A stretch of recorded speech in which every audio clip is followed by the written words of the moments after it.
Pakita ko sa inyo kung paano ako magluto ng menudo. Minarinate ko sa toyo, kalamansi at paminta.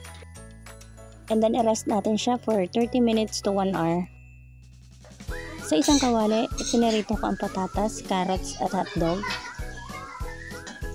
And then ipa-fry natin siya ng bahagya kahit hindi pa siya ganun kalambot. Sa same pan, igisa natin ang bawang, sibuyas. And then i-add natin yung minarinate natin. Ang ginagawa ko dito, tinatakloban ko na lang siya at inintay kong mag-lessen yung tubig at hanggang sa ma-fry siya. Kapag na-fry na siya, nilalagyan ko ng tomato sauce, tubig at sinasama ko na yung bell pepper. At pwede na din tayo maglagay ng pampalasa, paminta, laurel, ketchup, sugar. And then pakukulaan ko lang siya hanggang sa lumambot na yung karne.